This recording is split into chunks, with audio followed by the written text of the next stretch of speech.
Hello, the House of Tarot YouTube followers and listeners. Welcome to today's reading. Today we are doing a Wuthering Heights love storm reading. I am through the book currently, as well as through the movie, and I decided to create a quick spread. It's not a quick spread. This is my longer spread. I will have a quicker spread in case some of you are interested in a quick, affordable, possibly $7 reading for Wuthering Heights. But we're going to go ahead and get through this reading with some of my notes of what I put together for our Wuthering Heights love storm. So this is a love reading at the end of the day. If some of you are just kind of don't know what I'm talking about with Wuthering Heights in the book and the movie, this is a love storm reading. So some sort of love that you have questions on. There's just some sort of clarity required. So if this video found you and you're needing clarity and some sort of love dynamic, this is your video. So we're going to go ahead and keep the theme of the book or the movies and all that. And we have the Moorland Wind. So our first card we're going to pull is what unseen endings are blowing through this connection. So something you cannot see, what is blowing through this connection, what unseen endings can we see? So we have our first card. Having to make a difficult choice is definitely one. Leaving parts of you behind is definitely one with this choice. So whether you're staying in this relationship and you're trying to bring your old self, it's like a dynamic that I can't say it's not going to work, but you're going to have a push and pull. And with our wands, this is a lot of fire energy. So kind of a lot of emotions, a lot of arguing, just a lot of fiery movement. So a pendulum swinging really far up and then it has to swing really far up the other way. So having to make a choice whether you want to continue some sort of connection as well, but also recognizing that a part of you and possibly a part of this person, but you cannot create this for them. They have to come to this choice themselves. But a part of you have to meet in a place where half of you is left behind. So some part of you, and possibly the bad aspects. So whether you can foresee this as kind of maybe the last time that you put effort into this, but also seeing it as this is also building you for if this connection doesn't work, the next connection will be grateful that you went through this journey. So it's something you will carry on to any connection with your better self. So it's also leaving a part that's no longer going to work for the level of connection that you're requiring.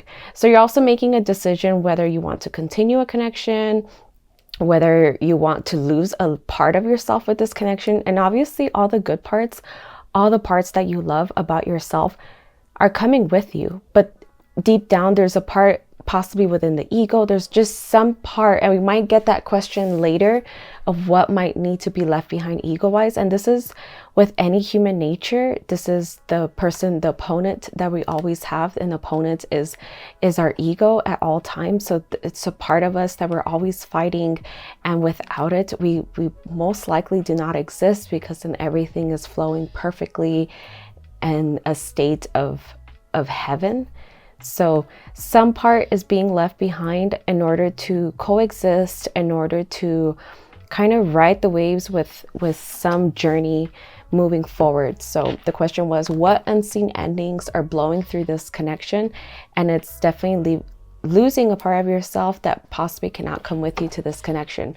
So some of you might even have baggage in the sense of bringing somebody along, like you always have a plan B.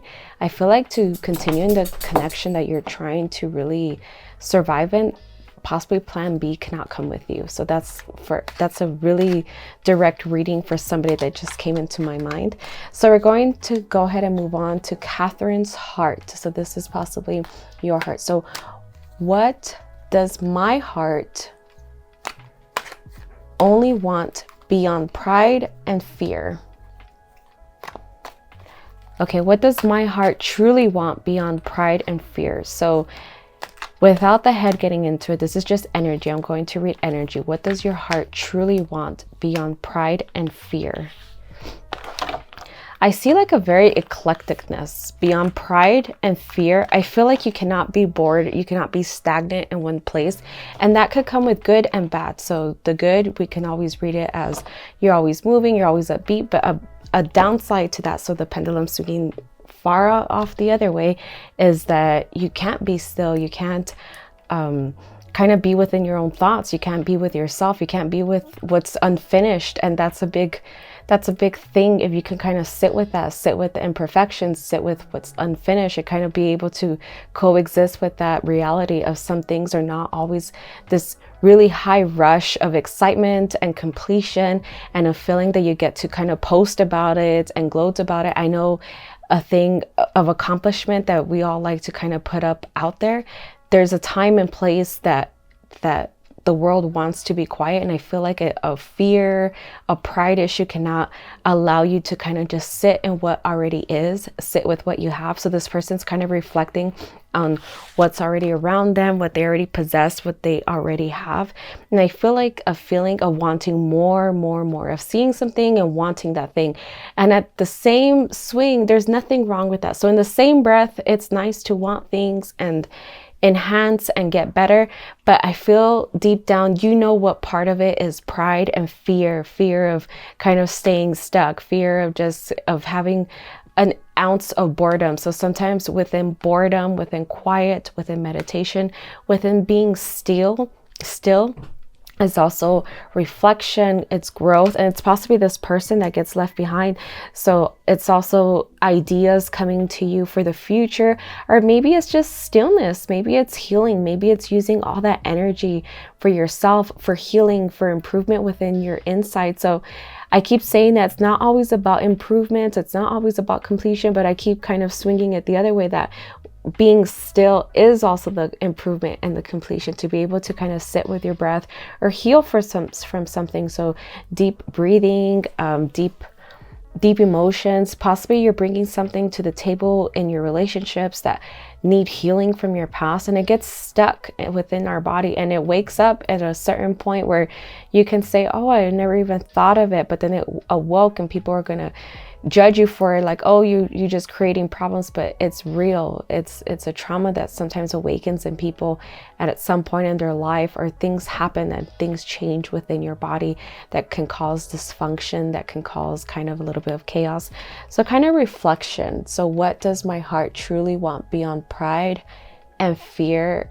I feel like it's a little bit of reflection, of self-reflection, self-growth, inner growth. Also kind of the journey of not always needing more and more, like kind of being able to sit with the thing and really play with the thing and enjoy the thing. I'm gonna go ahead and go with Heathcliff's shadow. So this could be with the other person. What pain or resentment is driving this person?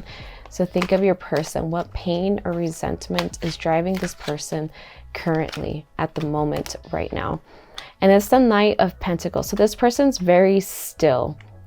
This person's looking at the Pentacles, so it's about reflecting on tangible things. Again, I'm getting the read of money, of access, of power in a sense, and they're very still at the moment. So I feel like the lack of it is something that's driving them. So something that you could possibly feeling like they're always wanting more, even at the expense of yourself, of your family, of your emotions, of your feelings, of your time together. I feel like this person has some sort of resentment, even that they kind of apply to you for not letting them get to that place. So even if you guys possibly don't live together or things like that, that nothing could be stopping them. I feel like their resentment of them questioning whether they want to bring you along for the ride, or the resentment of feeling they could have somebody better once they get there. So it's always this feeling that's going on that I feel within my body that's going on, is it's never enough. Like there's always a new dating app that you can scroll through. There's always a new person around the corner. And sometimes sitting still with what you have, sitting still with that person that's been through it. So I feel like this person has the money on their mind or power in their mind, and somehow they're reflecting on whether they want to bring you for the ride, or that feeling of, well, there's always somebody else, or I could talk to this person, or once I get here, it'll open the door to access to these people. So really watching out for this person's ego. Sometimes it could give off a feeling that you're never good enough, and then therefore you're also putting a lot into yourself of wanting to acquire. If I get anything. You could put any aspect into this. Oh, I could get more fit, and then they'll be proud of me. I could get this. But really, you have to do things for yourself. And if that person comes along for the ride, great. And this person will have to do this for themselves. If they want to achieve all the power and fame and money and see where it leaves them in the end of the day, there's a lot of readings about that people end up like on their third wife when they're achieving so much money and power. They don't really kind of reflect on the first person that was really there for them and truly loved them, and they're left with a lot of regret and things like that. So also think if you want to bring that person along, because you're also going to leave somebody behind at the end of the day, and a feeling of never being good enough, like if only I wore this color better or this color. So really reflect on what you want to put yourself through with this person, with this Heathcliff shadow. So let's see what we have for the social mask. So this will be Edgar's influence, so some sort of influence, and this is with an energy. I'm not saying there's a husband or a third party, but this is with an energy where, okay, this would be the ego, where our ego, status, or appearances interfering. Let's go ahead and see the card. Okay, and this is a person that's very much into their ego, and it's very playful, very childlike, almost like always in a good mood. So this person could always kind of have this persona where they're not really being honest with themselves or with you. This could be also you not being honest with yourself or with others, and you're putting up a front. So there's definitely fronts being put up of whether this is a true person, and even within yourself. So be reflective if this reading kind of, this part applies to you or that person. But you're getting all put up. I feel like this is for my listeners. So you're getting all dressed up in the way that you want them to perceive you, or the way they expect you to be seen. They possibly even made comments about it, like, oh, I really like this brand, or I really like this style, or things like that. So I see that. And then also trying to project yourself. So the page is about our young, playful side, as well as like childlike. So possibly you're trying to project yourself a lot younger than possibly you are. And at the end of the day, it's appearances. I'm getting that it's appearances that are not going to be kept up with. So whether it's you investing in appearances that you're not going to be able to keep up with, and deep down you may know, like, it's just an extraordinary amount of not just effort, it's beautiful to grow, but it's just an extraordinary amount of effort that you're just not willing to always maintain. So it could be surgeries, it could be injections, it could be so much stuff. So being very careful with this type of ego, status, appearances, that's a definite interference of what's not creating this really beautiful connection that I feel like you want. I hear you, like, I want this connection. I want to be with my forever person. I want this person to be my forever person. But I feel like there's so much tedious, and there's nothing wrong with a little bit of beauty influence and putting your best foot forward, being the cleanest version of yourself, the most beautiful version of yourself, but it's staying within the version of yourself. So the ghost between you guys, the ghost between us, is what from the past still haunts this connection. Let me see what read I can give. I could kind of narrow it down to whether you or them. Okay, what in the past still haunts this connection? And it's about choices. So it's the choice. This could be about money, like, or status even, like a choice between investing in a relationship and the time it takes to be in a relationship, the growth it takes, the connection, to create the connection, to woo the person, and versus money. So this could be a lot about status and money, and someone that's also chasing a career. So there's also a feeling of not the right time, right place, but it might be the right person. So feelings like that are arising. This connection, I feel, from the past, it's something within their past as well. It's something that they felt like they were never good enough, never achieving enough, never doing enough. They possibly can come from like some sort of like detachment or a broken home, that there wasn't enough. So there's also like scarcity insecurity. So it could be food insecurity, money insecurity, clothing insecurity, that they're also going through a choice whether they're even willing to invest in a relationship right now, into you right now. And a lot of you could also be married, and then this arises. So again, I keep feeling that like awakening trauma, like some sort of thing arose within this. So it might have not started this way, and then you feel kind of dissatisfaction of where it's headed. So I'm going to take one more. Okay, Bull, plenty of material things. So yes, this is definitely like some sort of like it's never enough type of reading. Like they can never achieve enough, they can never have enough. This could be in any way. So the Storm, what will happen if nothing changes? So if nothing's going to change, what's going to happen? You might just get to go wherever you want to be. So you might have to make a choice where you have to leave this person behind. And at the end of the day, you get the world anyway, because you are here to make your dreams happen. You're here to make your story happen. So whether this person is going to fill that space of what you desire or not, you're still going to get what you want. If you're going to be attached to this one person, like it has to be this person, and this person is over here confused, juggling two different dynamics for themselves and not enough of you, you're still going to get what you want. It just might not be with this person. So kind of letting attachments go, letting like, oh, this person has to be the one that fills that space. Sometimes they just can't be that person for us, and we have to move on. And I feel like at the end of the day, we had this, the question was the storm. So the ultimate storm. What will happen if nothing changes? Well, you still get the world. You still get to do what you want to do. You still get to have everything you want to have. You were not placed here to suffer. You were not placed here. You're placed here to go through a series of tests. That's for sure. This is very testing energy. I could see it. I could feel it within myself as well. All the energy that's flowing through, and this like you feel like you're never chosen, but at the end, if you just let that person go, I feel like you just still get to have the world. You still get to have what you want. Let's go ahead and go with the choice. What must be surrendered to break this destructive cycle?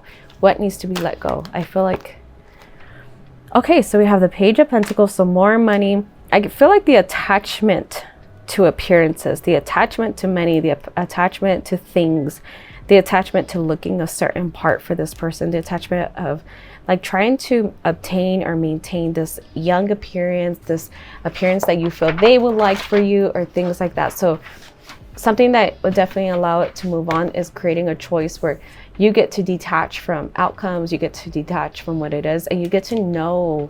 So I kind of already went to the end. You get to know that either way, you get to have the world. You were not put here to just be suffering, wanting things, unless you're ultimately going to attach to this one person to give it to you. Like it's just that one person. So let's go on for our last two cards. This is the Wild Deception. What do we have? Is this love rooted in soul truth or attachment? Is this love rooted in soul truth or attachment? So we have the Queen of Cups, and I see it as attachment. I also see her very rooted though. So is this love rooted in soul truth or attachment? I feel like the soul truth is from you. Like it will be rooted in soul truth if you root to your own soul truth. So if you can root to yourself and your being, and just being who you want to be, where you want to be, doing what you want to do, I feel like you can attract the person. Or even if you want it to be from this person, just still do the thing that's for you, that shows your self-love, that brings you up, and see if this person shows up for you. See if they still continue to show up or if they fall away. And that's a real test of time, whether things work out with this particular person. So the Fate of the Moors. Where is this connection with timely leading? So where is this connection leading? Ultimately leading. Okay, where is this connection ultimately leading? And I feel another choice has come to us. So we had the Two of Wands, the Two of Pentacles, and next we have the Two of Swords. And this could also be 222 energy. You can look it up, what that could mean for you. It's always different everywhere, so I'm not even gonna partake in it, but to me it's just a message ultimately. So we have the Two of Swords for this question. Where is this connection ultimately leading? And I feel like it's just blind trust, and I feel it's trusting in yourself. So blind trust in yourself to see where this connection goes. And it's about nourishing yourself, feeding yourself what you need.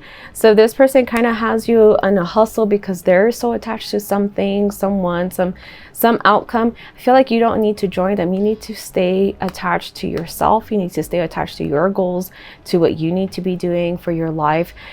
If you have little ones, that's a person that you can attach to, if you have elders that depend on you. But I feel like this is blind trust within yourself. So where is this connection ultimately leading? And it's leading to loving yourself at the end of the day. It's leading to self-love. It's leading to self-respect. It's leading to moving on with things, accepting people as they are, accepting them where they are. Just a level of acceptance that you kind of have to give yourself first. So if you love yourself, you will love everybody else, including this person.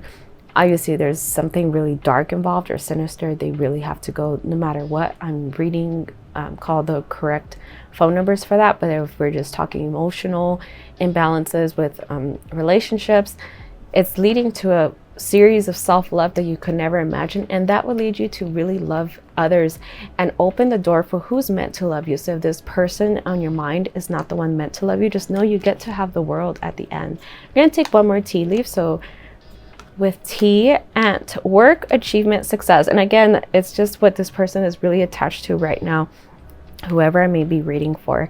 So with that, my dear listener, thank you for listening to our Wuthering Heights Love Storm reading. I do have a shorter version of this reading that I hope I could put up during this week, just something smaller and less cards and things like that, to see if we could kind of pull anything from the cards, any kind of energy from it without using the characters. I hope I was able to kind of bring out the characters a little bit with the energies at least.